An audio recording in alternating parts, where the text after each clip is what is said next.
voit ici en fait l'accumulation entre le châssis et l'aile, une accumulation de merde pendant 30 ans avec un état d'avancement sur les ailes qui est vraiment impressionnant.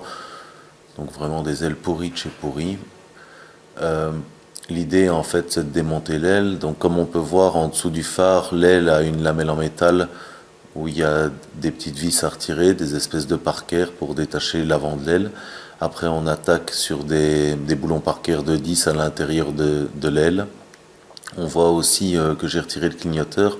Il est fixé par l'intérieur du capot avec une vis plate en plastique et puis il est simplement glissé dans 2 ergots au niveau du phare. Donc là maintenant je dévisse tout ce qui est parker sur le dessus d'aile et il y a encore 3 vis à l'intérieur de l'aile entre l'aile et la porte copilote. Donc bon, c'est relativement facile à faire. Ce qu'il faut bien envisager, c'est que si vous avez des problèmes aux ailes, ça sert à rien de réparer. Une aile hors réseau Mercedes coûte à peu près 65 €. Donc enfin voilà, il y a des éléments de carrosserie qui ne sont pas problématiques, faciles à retirer. Ils peuvent être peints séparément. Et bon voilà, c'est quelque chose de bien à faire.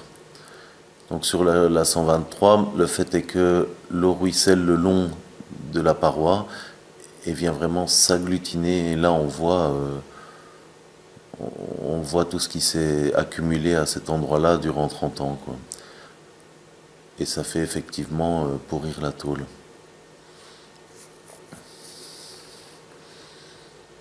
Ça, c'était vraiment la maladie des Mercedes 123. Bon, c'est suffisamment costaud pour rester en place et en bon état, mais bon, voilà. Donc après, quand l'aile est démontée, il reste le tour de roue. Bon, ça c'est aussi des vis parker à l'intérieur, mais on a plus d'accessibilité sans l'aile. Et voilà à quoi ça ressemble quand le tour de roue est démonté. Comme ça, on peut travailler et avancer tranquillement. Donc là, les intérieurs de portes, garnitures, tout ça a été démonté également. Je montrerai plus tard dans une vidéo, quand on remonte, je montrerai exactement comment c'est fixé. Parce que chez Mercedes, c'est bien fait, tout se démonte et c'est facile à faire. Donc l'intérieur, les évacuations de portes aussi. Et puis au niveau des bas de caisse, il y a de la rouille perforante sur les points d'amarrage de la voiture. Donc ça, il faut refaire aussi. Et voilà, donc l'aile dénudée avec le tour de roue enlevé. Et là, la nouvelle aile qui sera remplacée.